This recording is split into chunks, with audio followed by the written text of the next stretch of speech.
హరే కృష్ణ. అందరికీ కూడా భాగవతామృతం కార్యక్రమానికి స్వాగతం అండి. కార్యక్రమం మొదలు పెట్టుకునే ముందు ప్రార్థనలు చేద్దాము.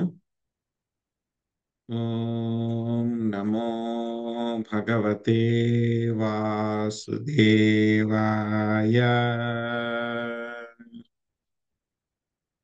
ఓం నమో భగవతే వాసుదేవాయ.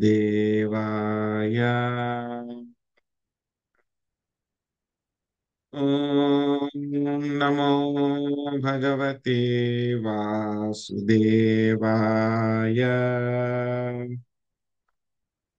నారాయణం నమస్కృత్య నరం చైవ నరోత్తమం దేవీం సరస్వతిం వ్యాసం తదో జయముదీరయేత్. శృణ్వతాం స్వకదా కృష్ణ పుణ్యశ్రవణ కీర్తన హృదయంతస్థో హి అభద్రాణి విధునోతి సురసతాం. నష్టప్రాయేషు అభద్రేషు నిత్యం భాగవత సేవయా. భగవతే ఉత్తమ శ్లోకే భక్తిర్భవతి నైష్టికీ. ఓం అజ్ఞానతిమిరాంధస్య జ్ఞానాంజనాశలాకయా చక్షురున్మిళితం యేన తస్మై శ్రీ గురవే నమః. శ్రీ చైతన్యమనోభీష్టం స్థాపితం యేన భూతలే స్వయం రూపా కదా మహ్యం దదాతి స్వపదాంతికం. వందేహం శ్రీగురు శ్రీయుతాపదకమలం శ్రీగురున్ వైష్ణవాంశ శ్రీరూపం సాగ్రజాతం సహగణ రఘునాథాన్వితం త్వాం సజీవం సాద్వైతం సావధూతం పరిజనా సహితం కృష్ణ చైతన్య దేవం శ్రీ రాధా కృష్ణ పాదాన్ సహగణ లలితా శ్రీ విశాఖాన్వితాంశ. హే కృష్ణ కరుణా సింధు దీనబంధో జగత్పతే గోపేశా గోపికా కాంత రాధా కాంత నమోస్తుతే. తప్త కాంచన గౌరాంగీ రాధే వృందావనేశ్వరి వృషభానుసుతే దేవి ప్రణమామి హరిప్రిये. వాంఛాకల్పతరుభ్యశ్చ కృపా సింధుభ్య ఏవ చ పతితానాం పావనేభ్యో వైష్ణవేభ్యో నమో నమః. జయ శ్రీ కృష్ణ చైతన్య ప్రభు నిత్యానంద శ్రీ అద్వైత గదాధర శ్రీవాసాది గౌర భక్త వృంద. హరే కృష్ణ కృష్ణ కృష్ణ హరే హరే హరే రామ రామ రామ హరే హరే.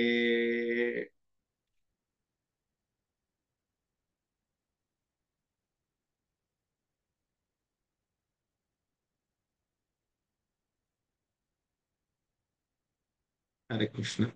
సో మనం ఈరోజు శ్రీమద్ భాగవతము నవమ స్కందంలో 21వ అధ్యాయము మన యొక్క చర్చ 19వ శ్లోకం నుంచి మనము కంటిన్యూ చేద్దాము.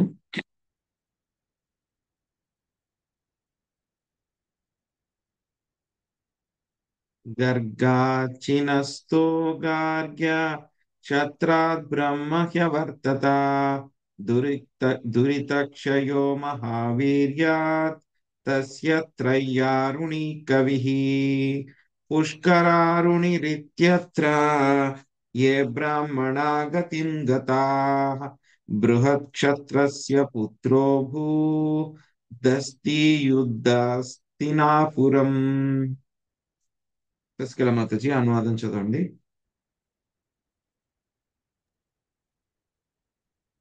హరే కృష్ణ ప్రభుజీ ప్రణామాలు. గర్గునకు శనికి గార్హుడు జన్మించుడి. గార్హుడు క్షత్రియుడే అయినప్పటికీ అతని నుండి బ్రాహ్మణ వంశం ఆవిర్భవించింది. మహావీరుని పుత్రుడు దురితశయుడు. అతనికి త్రయ్యారుణి, కవి, పుష్కరారుణి అను ముగ్గురు పుత్రులు కలిగి ఈ పుత్రులు క్షత్రియ వంశంలోనే జన్మించినను బ్రాహ్మణత్వమును బడిసిరి. బృహత్ శత్రుని పుత్రుడు హస్తి. అతడే హస్తినాపురమును ఇప్పుడు కొత్త ఢిల్లీ నిర్మించను. హరే కృష్ణ ప్రభుజీ. Thank you.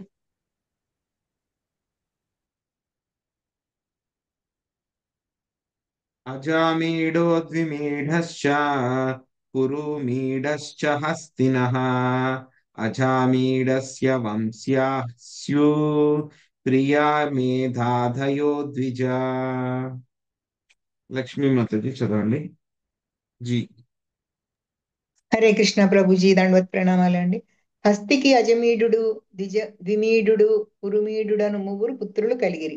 ప్రియమేధుడు మున్నగు అజమీడుని వంశజులు బ్రాహ్మణత్వమును బడసిరి. భాష్యము.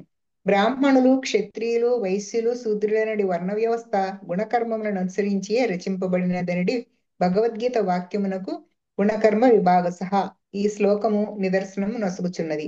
క్షత్రియులకు అజమీడ వంశజులందరూ బ్రాహ్మణులైరి. ఇది నిక్కముగా వారి గుణకర్మల వలననే జరిగి ఉండెను. అదే విధముగా ఒక్కొక్కప్పుడు బ్రాహ్మణ సంతానము లేదా క్షత్రియ సంతానము వైశ్యులయ్యెదరు. బ్రాహ్మణ వైశ్యతాం గతాహ. క్షత్రియుడు లేదా బ్రాహ్మణుడు వైశ్యకర్మమును కృషి, గోరక్షణ, వాణిజ్యం స్వీకరించినప్పుడు నిక్కముగా వైశ్యునిగా పరిగణింపబడుదురు. మరొక ప్రక్క మనుజుడు వైశ్యకులమున జన్మించినప్పటికీ కర్మచే బ్రాహ్మణుడు కావచ్చును. ఈ విషయమును నారదముని యస్య ఎల్లక్షణం ప్రోక్తం అని ధ్రువపరిచెను. బ్రాహ్మణులు, క్షత్రియులు, వైశ్యులు, శూద్రులనడి వర్ణముల వారిని ఆయా లక్షణములతోనే నిర్ణయింపవలెను గాని జన్మతో కాదు. ఈ విషయంలో జన్మ అప్రధానమైనది, కేవలం గుణమే ప్రధానమైనది. హరే కృష్ణ ప్రభుజీ.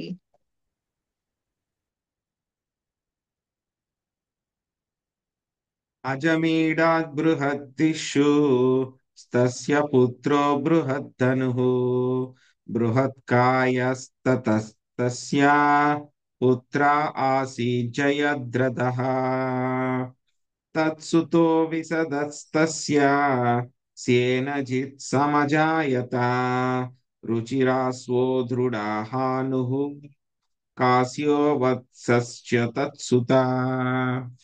ప్రభావతి మాత చదవండి.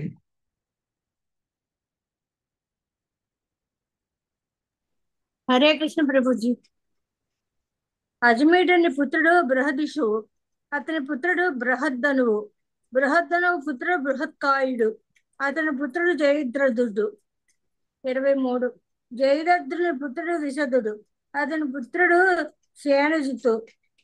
శ్వేనజిత్తు. రుచిరాసుడు దృఢహనువు, కాశ్యుడు, వచ్చుడు అను ఆటను శ్వేనజిత్తి తనయులు. హరే కృష్ణ ప్రభుజీ. రుచిరాస్వసుతపారా పృథుసేనస్తదాత్మజః పారస్యాతనయో నీపా తస్య పుత్రా స్వతం త్వభూత్ సకృత్వాం సుఖకన్యాయాం బ్రహ్మదత్తామజీనజత్ యోగి సాగవి భార్యాయాం విశ్వక్సేనామధాత్సుతం.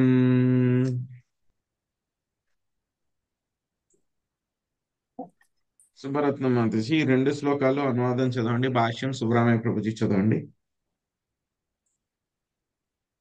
హరే కృష్ణ. రుచిరాసుని పుత్రుడు పౌరుడు. పౌరుని పుత్రులు పృథుసేనుడు, దీపుడు అనువారులు. నీపునికి 100 పుత్రులు కలిగిరి. నీపుడు సుకుని పుత్రికయగు కృతి వలన బ్రహ్మదత్తుడును పుత్రుని పొందెను. మహాయోగి అను బ్రహ్మదత్తుడు తన భార్య అయిన సరస్వతి వలన విశ్వక్సేనుడి పుత్రుని బడిసెను. హరే కృష్ణ. హరే కృష్ణ ప్రభుజీ. ఈ చట పేర్కొనబడిన శుకుడు శ్రీమద్ భాగవత వక్త అయిన సుఖదేవ గోస్వామికి భిన్నుడు. వ్యాసతనయుడగు సుఖదేవ గోస్వామిని గూర్చి బ్రహ్మవైవర్త పురాణములు విపులంగా వర్ణితమైనది. కానీ దాని యందు తెలుపబడిన వివరములను అనుసరించి జాబాలి తనయ వ్యాసదేవుని భార్య, వ్యాసదేవుడు అతని భార్య పెక్కు సంవత్సరములు తపస్సు చేసిరి. అటు పిమ్మట వ్యాసదేవుడు తన భార్య గర్భమున బీజ ప్రదానము కావించెను. ఆ శిశువు తల్లి గర్భమునని 12 సంవత్సరములు ఉండిపోయాను. అప్పుడు వ్యాసుడు అతనిని బయటికి రమ్మని అడగగా, మాయా ప్రభావం నుండి పూర్తిగా బయటపడనిదే తాను గర్భము నుండి వెలికి రానని పుత్రుడు ప్రత్యుత్తరం ఇచ్చాను. అప్పుడు వ్యాసదేవుడు అతనికి మాయా ప్రభావము ఉండదని ఆశ్వాసం వసగలి. వ్యాసుడు ఇంకను భార్యాపుత్రుల ఎడ అనురక్తుడై ఉన్నందున అతని మాటను గర్భస్థ శిశువు విశ్వసింపలేదు. పిమ్మట వ్యాసదేవుడు ద్వారకకు వెళ్ళి దేవదేవుడగు శ్రీకృష్ణునికి తన సమస్యను తెలుపుకొనెను. అంతటా వ్యాసుని అభ్యర్థనపై శ్రీకృష్ణుడు వ్యాసాశ్రమమునకు వచ్చి మాయా ప్రభావం ఉండదని గర్భస్థ శిశువునకు ఆశ్వాసమిచ్చాను. ఆ విధముగా ఆశ్వాసమును బయటసిన వాడై బాలుడు బయటకు వచ్చి వెంటనే పరివ్రాజకాచారునిగా వెడలిపోయాను. అది గాంచి మిగుల దుఃఖితుడైన వ్యాసుడు తన పుత్రుడగు సుఖదేవ గోస్వామిని అనుసరించడు. అప్పుడు సుఖదేవ గోస్వామి నకిలీ సుఖదేవుని సృష్టించెను. అతడే తదనంతరము గృహస్థాశ్రమమున ప్రవేశించి ఉండెను. కనుక ఈ శ్లోకమునందు పేర్కొనబడిన సుఖకన్య సుఖదేవుని పుత్రిక. ఆ నకిలీ సుఖదేవుని పుత్రికయే మూల సుఖదేవుడు, ఆ జన్మ బ్రహ్మచారి. హరే కృష్ణ ప్రభుజీ. సో ఇక్కడ వంశజుల గురించి అంతా కూడా చెప్తున్నారు మనకి. సో భరద్వాజుడు ఎవరు? భరతుని యొక్క కుమారుడు. సో ఆయనకి మొత్తము 5గురు, మళ్ళీ మన్యు భరద్వాజుని యొక్క కుమారుడు మన్యువుకు మళ్ళీ 5గురు కుమారులు అన్నమాట. సో వారిలో గర్గ, అదేవిధంగా నర, మహావీర్య, జయ, అదేవిధంగా బృహత్క్షార. సో వాళ్ళ గురించి అంతా కూడా మనకి చెప్పారు. వాళ్ళ యొక్క వంశజుల గురించి సిని, గర్గయ్య వాళ్ళందరూ బ్రాహ్మణులు అయ్యారని చెప్పారు. సో నర కుమారుడు సంస్కృతికి గురువు రంతిదేవ అని చెప్పేసి రంతిదేవుడి గురించి మనం నిన్న చాలా వివరంగా చర్చించుకున్నాం. ఆయన ఏ విధంగా గొప్ప వైష్ణవుడు, భగవత్ సాన్నిధ్యాన్ని ఏ విధంగా పొందాడు అనేటువంటి విషయం. సో ఒక్కొక్కసారి భాగవతంలో వర్ణించబడినటువంటి వైష్ణవుల యొక్క వృత్తాంతాలు మనము చదివితే కనుక ఎలా ఉంటుంది అంటే కనుక చాలా ఆశ్చర్యకరంగా ఉంటుంది అనమాట. ఇంత గొప్పగా కూడా ఉన్నారా వీళ్ళు? ఇంతలా కూడా చేయగలుగుతారా? చూడండి, నిన్న రంతిదేవుడిది, ఆయన ఆ విధంగా తన ఆస్తులన్నీ కూడా అందరికీ రాజు ఆయన. అయినా సరే ఆయన దగ్గర ఏమీ ఉంచుకోకుండా అన్ని కూడా ఇచ్చేసాడు ఆయన. కనీసం 48 రోజుల తర్వాత ఆహారం దొరికితే కనుక అవి కూడా అందరికి ఇచ్చేసాడు ఆయన, మంచి నీళ్లతో సహా ఇచ్చేసాడు ఆయన. సో ఏం హరే చెప్పాలి ఇంకా కృష్ణ ప్రభుజీ. వైష్ణవులు. వా ఈ గర్గముని కాదు కదా ప్రభుజీ? లేదు మాతాజీ. హరే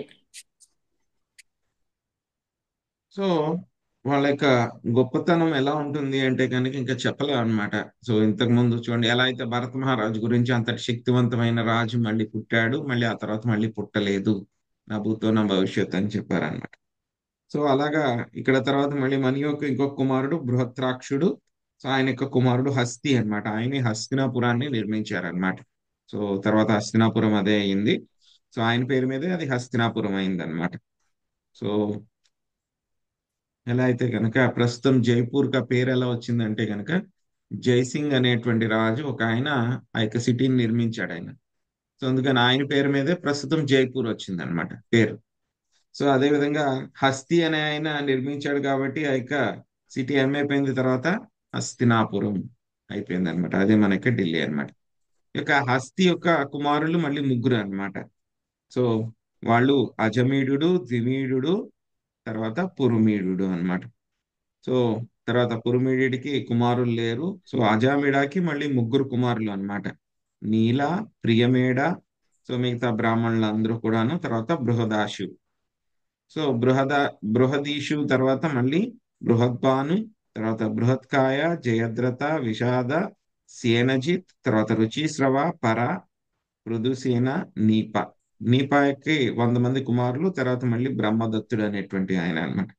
ఈ యొక్క బ్రహ్మదత్తుడి యొక్క తల్లి ఎవరు అంటే కనుక శుకుని యొక్క కుమార్తె అని చెప్పి చెప్పారనమాట. సో మనకు వెంటనే శుకుడు అంటే కనుక మనకి సుఖదేవ్ గోస్వామి తెలుసు కాబట్టి ఆయనకి కుమార్తె ఏమిటి, ఆయన ఆజన్మ బ్రహ్మచారి కదా. సో భాగవతం చెప్పినప్పుడు కూడా ఆయన ఆ ఎలా ఉన్నారు, భాగవతం చెప్పినప్పుడు కూడా ఎలా ఉన్నారు, ఆయన పరివ్రాజకాచారి, ఆజన్మ బ్రహ్మచారి అన్నమాట. సో మనం చూస్తే కనుక మనకి మొదటి స్కందంలో ఇంట్రడక్షన్ లో వస్తుంది అనమాట. సో ఆయన బట్టలు లేకుండా అలాగ వస్తూ ఉన్నారు, అలా తిరుగుతూ ఉన్నారు.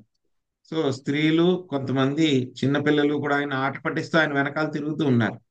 కానీ ఎప్పుడైతే కనుక ఆయన ఈ యొక్క పరీక్షిత్ మహారాజు, అక్కడ ఉన్నటువంటి గొప్ప గొప్ప పురుషులు వాళ్ళందరూ ఉన్నారో ఆ ప్రదేశానికి వచ్చారు. ఆయన వస్తే కనుక వాళ్ళందరూ కూడా ఈయన యొక్క తేజాన్ని అంతా చూసి వెంటనే గుర్తుపెట్టేశారు. గొప్ప గొప్ప పురుషులందరూ కూడా ఈయన సామాన్యుడు కాదు అని చెప్పేసి అందరూ కూడా వాళ్ళకి దండవత్ ప్రణామాలు చేశారు. ఎప్పుడైతే కనుక గొప్ప గొప్ప పురుషులందరూ దండవత్ ప్రణామాలు చేశారో, ఆయన ఆట పట్టిస్తున్నటువంటి స్త్రీలు, చిన్న చిన్న పిల్లలందరూ కూడా ఏం చేశారు, వాళ్ళందరూ కూడా పారిపోయారు అక్కడి నుంచి.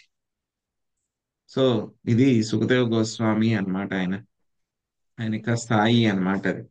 సో సుఖదేవ్ గోస్వామి గురించి వర్ణన వస్తుంది మనకి, చాలా సార్లు చెప్పుకున్నాం. సో సుఖదేవ్ గోస్వామి ఎవరు అంటే కనుక ఆయన రాధారాణి యొక్క ప్యారెట్ అన్నమాట, చిలుక అన్నమాట. సో రాధారాణి యొక్క ప్యారెట్. సో ఒకసారి ఆ ప్యారెట్ మళ్ళీ తప్పించుకుని ఏమవుతుంది, కృష్ణుడికి రాధారాణికి మధ్యలో రాయబారాలు చేరవేసేది అనమాట, కృష్ణ లీలలో అన్నమాట. సో రాధారాణి వెళ్ళిపోతూ ఇక్కడే ఉండమని చెప్తారనమాట ఆ యొక్క ప్యారెట్ ని. ఉండమని చెప్తే కనుక ఆ యొక్క తుక ఏం చేస్తుంది, ఉండను నేను అని చెప్పి పాపం చాలా బాధపడుతుంది అనమాట. సో ఆ తర్వాత అలా వెళ్ళిపోతూ వెళ్ళిపోతూ ఉంటే కనుక ఏమవుతుందంటే కనుక ఒక చోట ఆ యొక్క పక్షి వెళ్ళి శివుడు పార్వతీదేవికి ఆ యొక్క భాగవతం చెప్తూ ఉంటారనమాట. చెప్తూ ఉంటే కనుక అప్పుడు ఇక సుఖ మహర్షి కూడా ఆ యొక్క భాగవతాన్ని వినడం జరుగుతుందన్నమాట. సో వెంటనే శివుడు ఆ యొక్క భాగవతాన్ని చంపాలి, ఎవరైతే భాగవతాన్ని విన్నారో సీక్రెట్ కాబట్టి వాళ్ళు బతికి ఉండకూడదని ఆ పక్షిని చంపడానికి ఆయన వెంబడిస్తారనమాట. వెంబడిస్తే కనుక ఏమవుతుంది, ఆ పక్షి ఏం చేస్తుంది, జావాలి ఆవిడ ఆవలించుకుంటే కనుక ఆవిడ నోట్లోకి వెళ్ళిపోతుంది, వెళ్ళిపోయి ఆవిడ గర్భంలో దాక్కుడిపోతుంది. ఇంకా శివుడు ఇంకేం చేయలేక అక్కడి నుంచి వెళ్ళిపోతారనమాట. అక్కడికి వెళ్ళినటువంటి సుకుమహర్షి మొత్తం 12 సంవత్సరాలు మొత్తం ఆవిడ గర్భంలోనే ఉంటారనమాట. పాపం బయటికి రారాయన. సో వీళ్ళిద్దరూ చూస్తారు, ఇక్కడ చెప్పారు కదా మనకి, జాబాలి యొక్క తనయ్య అదే విధంగా వ్యాసుడు ఇద్దరు కూడా తపస్సు చేస్తారు. ఆ తర్వాత ఏమవుతుందంటే కనుక ఎన్నాళ్ళు కూడా ఆయన బయటికి రాడనమాట. రాకపోతే కనుక బయటికి రమ్మని చెప్తే కనుక నేను రాను, బయటికి వస్తే కనుక మాయ నన్ను మళ్ళీ అటాక్ చేసేస్తుంది అని చెప్పి చెప్తారు. చెప్తే కనుక పక్షి రూపంలోనే వెళ్తుందా ప్రభుజీ? అవునండి, అవును. సో మాయ నన్ను అటాక్ చేసేస్తుంది అని చెప్పి చెప్తారనమాట. చెప్తే కనుక లేదు లేదు మాయ అటాక్ చేయకుండా నేను చూస్తాను అంటే కనుక మీకు భార్య పట్ల ఆసక్తి ఉంది కాబట్టి మీరు ఎలాగా అటాక్ చేయకుండా కాపాడగలరు మీరు అంటే కనుక అప్పుడు వ్యాస మహర్షి ద్వారకకు వెళ్ళి శ్రీకృష్ణుని పిలుచుకుని వస్తారనమాట. నా సమస్య ఇలా ఉంది, నా భార్య గర్భంలోనే ఉన్నాడు, ఆవిడ ఇంకా అన్ని రోజులు మరి గర్భంలో ఉంచుకోవాలంటే ఎవరినైనా కష్టం కదా, ఆవిడకి చాలా ఇబ్బంది పడుతుందంటే అప్పుడు శ్రీకృష్ణ భగవానుడు వచ్చి ఆయనకి ఆశ్వాసన ఇస్తారు, నువ్వు బయటకు వచ్చిన తర్వాత కూడా నీకు మాయ అటాక్ చేయదంటే కనుక ఆయన బయటకు వస్తారు. వచ్చిన తర్వాత ఆయన వెంటనే అక్కడి నుంచి పారిపోతారు, ఆయన ఇంటి దగ్గర నుంచి పారిపోతారు అనమాట. పారిపోతూ ఉంటే మనకు వర్ణన వస్తుంది, ఆయన మళ్ళీ ఏం చేశారు, వ్యాసదేవుడు కుమారుడి కోసం వెనకాల పరిగెత్తుకుంటూ వెళ్తారు. కుమార ఆగు ఆగు ఆగు అని చెప్పేసి ఆయన వెళ్ళినా సరే ఆయన వెళ్తూనే ఉంటారు. సో అక్కడ ఏం జరుగుతుంది అంటే కనుక అప్పటికే ఆయనకి 12-13 సంవత్సరాలు ఉంటాయన్నమాట. ఒక చోట కొంతమంది స్త్రీలు స్నానం చేస్తూ ఉంటారు నగ్నంగా. చేస్తూ ఉంటే కనుక అక్కడి నుంచి ఈ యొక్క సుఖదేవ గోస్వామి అక్కడి నుంచి దాటి వెళ్తూ ఉంటే వాళ్ళు ఏం బట్టలు మార్చుకోవడానికి ఏం ప్రయత్నించారు. ఎలా అయితే కనుక చిన్నపిల్లలు వచ్చినా సరే వాళ్ళకి ఏం తెలియదు కాబట్టి ఏం పట్టించుకోరు, కాబట్టి సుఖదేవ గోస్వామి వెళ్ళినప్పుడు వాళ్ళు ఏం పట్టించుకోరు, బట్టలు సరి చేసుకోవడానికి ఏం ప్రయత్నించారు. కానీ హరే ఎప్పుడైతే కృష్ణ కనుక ప్రభుజీ. హరే కృష్ణ, సుఖదేవ్ గోస్వామి 16 సంవత్సరాలు గర్భంలో ఉంటారు, 16 సంవత్సరాల తర్వాతే బయటకు వస్తారు అన్నారు. ఇప్పుడు 12-13 సంవత్సరాలు అంటున్నారు, అందుకోసం అడిగా. అదే మాతాజీ, ఎగ్జాక్ట్ గా నెంబర్ 16 సంవత్సరాలు, 14, 12, 16 మాతాజీ. సో ఆయన బయటకు వచ్చిన తర్వాత మళ్ళీ ఇంకా అక్కడికి వ్యాస మహర్షి వస్తారు. వస్తే కనుక వాళ్ళందరూ కూడా వాళ్ళ దుస్తులు సరి చేసుకుంటారు అన్నమాట. సో ఎందుకు మీరు ఈ విధంగా ప్రవర్తించారు అని అంటే కనుక ఆయనకి అటువంటి తేడాలు ఏమీ లేవు. స్త్రీ పురుషులు అంటే ఆయనకి ఏమీ తేడా ఉండదు. ఆయన మహాత్ముడు. మరి నేను అంటే కనుక మీరు గృహస్థు కాబట్టి మీకు అవన్నీ తేడాలు ఉంటాయి అని చెప్పి చెప్తారనమాట వాళ్ళందరూ కూడా. ఇంకా ఎంత ప్రయత్నించినా సరే ఆయన రారనమాట. రాకపోతే కనుక ఆయన ఏం చేస్తారు, వ్యాస మహర్షి తన యొక్క ఆశ్రమానికి వెళ్ళిపోయి కొంతమంది వేటగాళ్ళు ఉంటే కనుక వాళ్ళని పిలిపిస్తారనమాట. వాళ్ళకి భాగవతంలో మంచి మంచి శ్లోకాలన్నీ కూడా నేర్పించి వాళ్ళకి పంపిస్తారనమాట. మీరు అడవిలో వేటకు వెళ్ళినప్పుడు ఈ యొక్క శ్లోకాలు పాడుకుంటూ వెళ్ళండి అని చెప్పి చెప్తారనమాట. సో అలా పాడుకుంటూ పాడుకుంటూ వెళ్తే కనుక సుఖదేవ్ గోస్వామి ఏంటంటే కనుక ఆయన పరబ్రహ్మం మీద పూర్తిగా ఉన్నటువంటి వ్యక్తి అన్నమాట ఆయన. సో ఇంపర్సనల్ మెడిటేషన్, స్వామి యొక్క నిరాకార రూపం మీద ధ్యానం చేసినటువంటి ఆయన అన్నమాట. ఎప్పుడైతే కనుక ఈ యొక్క శ్లోకాలు వింటారో, స్వామి యొక్క లీలల గురించి అవంతా భాగవత శ్లోకాలు వింటారో, ఆయన చాలా ఆసక్తులు అవుతారనమాట ఆ శ్లోకాలు విన్న తర్వాత. సో అక్కడ వేటగాళ్ళ దగ్గరికి వచ్చి అడుగుతారనమాట, ఎక్కడివి ఈ శ్లోకాలు, మీరు ఎవరు చెప్పారు మీకు, దీని గురించి ఏమిటి అని చెప్పని అడుగుతారు. అడిగితే కనుక అక్కడ ఒక ముని ఉంటారు, ఒక మహర్షి ఉంటారు, ఆయనే మాకు ఇవి నేర్పించారు అని చెప్తే కనుక నన్ను తీసుకెళ్ళమంటారు అనమాట. సో వాళ్ళ ద్వారా మళ్ళీ సుఖదేవ్ గోస్వామి వ్యాసదేవ్ దగ్గరికి వస్తారు. ఆయన దగ్గరికి తెలుసు, ఇద్దరికి కూడా తెలుసు, నా తండ్రి నేను, ఆయనకి తెలుసు, నా కుమారుడు అని చెప్పి ఆయనకి కూడా తెలుసు. అప్పుడు సుఖదేవ్ గోస్వామికి మొత్తం భాగవతం అంతా కూడా నేర్పిస్తారనమాట. సో అదే భాగవతాన్ని మళ్ళీ పరీక్షిత్ మహారాజ్కి ఆయన, చూస్తాం కదా మనం గంగా నది తీరంలో ఆయన శరీరాన్ని వదిలిపెట్టడానికి 7 రోజులు ఆ శాపం వచ్చినప్పుడు ఏం జరుగుతుంది, ఆయన శరీరాన్ని వదిలిపెడుతున్నప్పుడు మొదటి స్కందం చివరిలో చెప్తాం, చనిపోయే వాళ్ళ యొక్క కర్తవ్యం ఏమిటి అందరిని అడిగినప్పుడు అక్కడ సుఖదేవ్ గోస్వామి వస్తే ఆయన కూడా అదే ప్రశ్న వేస్తే ఆయనకి భాగవతము సుఖదేవ్ గోస్వామి ఎక్స్ప్లెయిన్ చేస్తారనమాట. అదే భాగవతాన్ని మనం అంతా కూడా ఇప్పుడు చదువుకుంటున్నాం అన్నమాట. సో ఇక్కడ చెప్పినటువంటి వృత్తాంతం ప్రకారం కూడా ఏంటంటే కనుక ఆయన నకిలీ ఒక సుఖ మహర్షిని సృష్టిస్తారు. ఆయన మళ్ళీ ఆ గృహస్థాశ్రమంలోకి వెళ్తే కనుక ఆయన యొక్క పుత్రిక ఉంటుంది, ఆయన యొక్క పుత్రికే ఈవిడ సుఖ కన్య అని చెప్పి చెప్తున్నారు అనమాట. సో తర్వాత మనం ముందుకెళ్దాం. జైగీష్యవోపదేశేన యోగతంత్రం చకారః ఉదక్సేనస్తత ఉదక్సేనస్తతస్తస్మాత్ భల్లాటో బార్హదీశవా యవీనరో ద్విమీఢస్య కృతిమాంస్తత్సుతస్మృతః నామ్నా సత్యధృతిస్తస్య దృఢనేమి సుపార్శ్వక స్వకృత్. లక్ష్మీపార్వతి మాతాజీ 2 శ్లోకాల అనువాదం చదవండి. హరే కృష్ణ. జైగీషవ్యముని ఉపదేశమును అనుసరించిన వాడే విశ్వకేశనుడు యోగ విధానమునకు విస్తృత వివరణమును కూర్చెను. తనయుడు ఉదక్షేనుడు, అతని పుత్రుడు బల్లాటుడు, వీరందరూ బృహాదీషుని వంశరాజులుగా ప్రసిద్ధి చెందిరి. 27. విమీడుని పుత్రుడు యవీనరుడు, అతని తనయుడు కృతిమానుని పుత్రుడు సత్యధృతి, అతని పుత్రుడు దృఢనేమి సుపాసునికి తండ్రి అయ్యను. హరే కృష్ణ ప్రభుజీ. Thank you Prabhuji. సుపార్శ్వత్ సుమతిస్తస్య పుత్రః సన్నతిమాంస్తతః కృతి హిరణ్యనాభాద్యో యోగం ప్రాప్య జగౌస్మషట్ సంహిత ప్రాచ్య సామ్నాం వైనీపోహ్యుద్గ్రాయుధస్తతః తస్య క్షేమాసు వీరోధ సువీరస్యారిపుంజయః. జయలక్ష్మి మాత చదవండి. హరే కృష్ణ ప్రభుజీ, దండవత్ ప్రణామాలు. సుఫార్సు అనే పుత్రుడు సుమతి, అతనికి సన్నితమానుడు, అతనికి కృతి జన్మించిరి. కృతి బ్రహ్మ వలన యోగ బలమును పొందినవాడై సోమవేదములోని పాఠ్య సామునకు సంబంధించిన 6 సంకేతాలను బోధించాడు. కృతి తనయుడు నీవీపుడు, అతని పుత్రుడు ఉద్గాయోధుడు, అతని పుత్రుడు క్షేమ్యుడు, క్షేమ్యుని తనయుడు సువీరుడు, సువీరుని పుత్రుడు రిపుంజయుడు. హరే కృష్ణ ప్రభు. థ్యాంక్ యూ ప్రభు.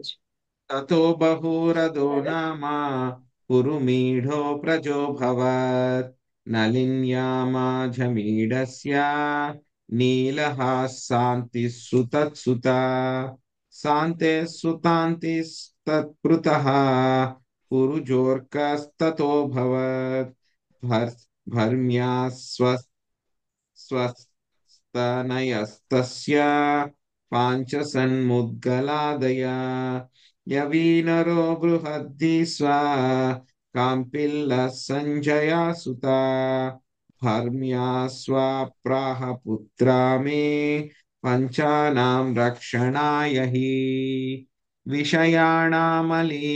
मलामि मे इति पाञ्चालसंहिता मुद्गला ब्रह्म निर्वृत्तं गोत्रं मौद्गल्य संहितम्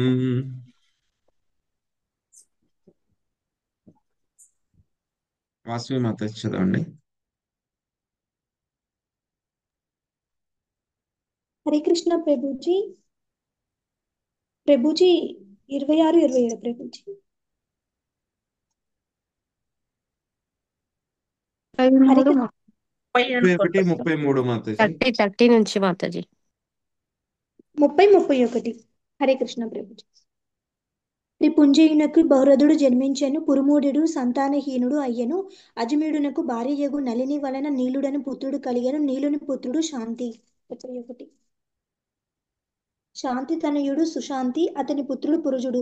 పురుజుని పుత్రుడు అర్కుడు. అర్కుని వలన బర్మ్యాశ్వుడు జన్మించెను. అతనికి ముద్గలుడు, యవిన్యరుడు, బృధిష్వ్యుడు, కాంపిల్యుడు, సంజయుడు అను 5 పుత్రులు కలిగిరి. పుత్రులారా, నా 5 రాజ్యములను మీరు పాలింపుడు, దీనికి మీరు సమర్థులు అని బర్మాశ్వుడు తన 5 పుత్రులతో పలికినందున వారు పాంచాలురని ప్రసిద్ధి చెందిరి. ముద్గులని నుండి మౌద్గల్య బ్రాహ్మణ వంశము ఆవిర్భవించెను. హరే కృష్ణ ప్రభుజీ. Thank you Prabhuji. మిథునం ముద్గలాద్భవత్న్యాద్ దివో దాసాపుమానభూత్ అహల్యా కన్యకాయస్యాం సతానందస్తు గౌతమాత్ తస్య సత్యధృతి పుత్రో ధనుర్వేదా విశారదః శరద్వాంస్తత్సుతో యస్మా దూర్వసీ దర్శనాత్ కిలా సరస్తంబే పతత్రేతో మిథునం తదభూచయం. శాంతకుమారి మాతాజీ 34, 35 చదవండి. హరే కృష్ణ ప్రభుజీ. దండ ప్రణామాలు. వాష్వ్యాసుని పుత్రుడగు ముద్గలునికి ఆడమగ కవల పిల్లలు జన్మించిరి. మగ శిశువు దీమునోదాసుడు, పుత్రిక అహల్య. గౌతమున అహల్య గర్భమున శతానందుడు జన్మించెను. 35. శతానందుని పుత్రుడు సత్యధృతి. అతను ధనుర్విద్య ఎందు నేర్పరి. సత్యధృతిని తనయుడు శరాద్వాసుడు. శరాద్వాసుడు ఊర్వశిని కలిసినప్పుడు అతనికి వీర్యస్థలనమై శరగ్రాస మోపుపై పడెను. ఆ వీర్యము నుండి మంగళమయములగు ఆగమగ శిశువులు జన్మించిరి. హరే కృష్ణ ప్రభు.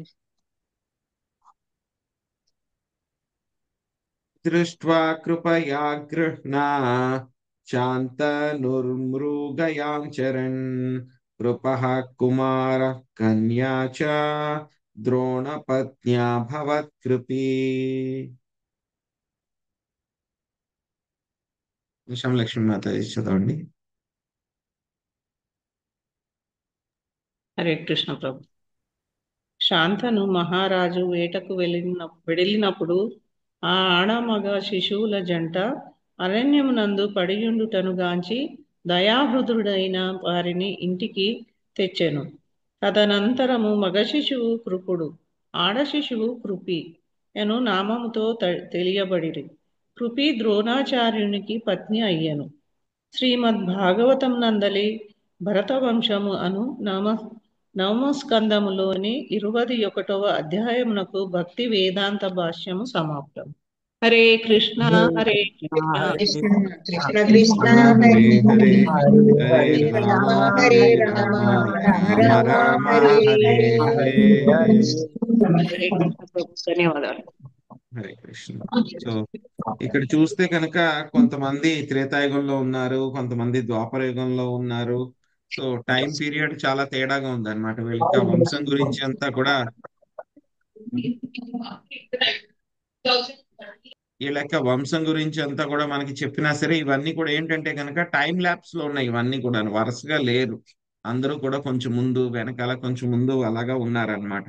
సో ఇక్కడ అహల్య, సతానంద వీళ్ళ గురించి చెప్పుకుంటే కనుక వీళ్ళందరూ కూడా రాముల వారి పాస్ టైంలో వస్తారు వీళ్ళందరూ కూడా.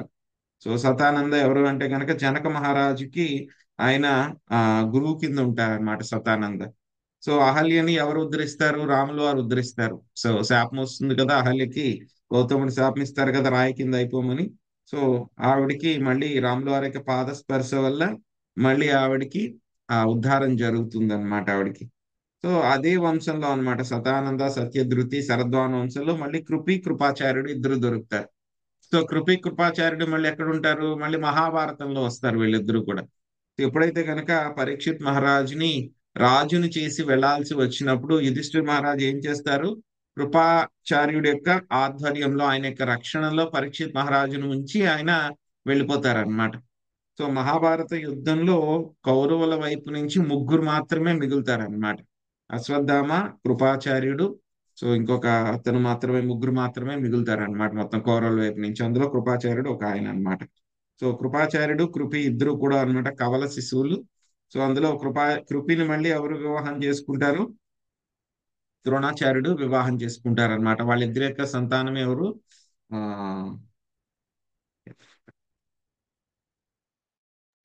అశ్వత్థామ అశ్వత్థామ వాళ్ళ యొక్క సంతానం అన్నమాట. హరే కృష్ణ.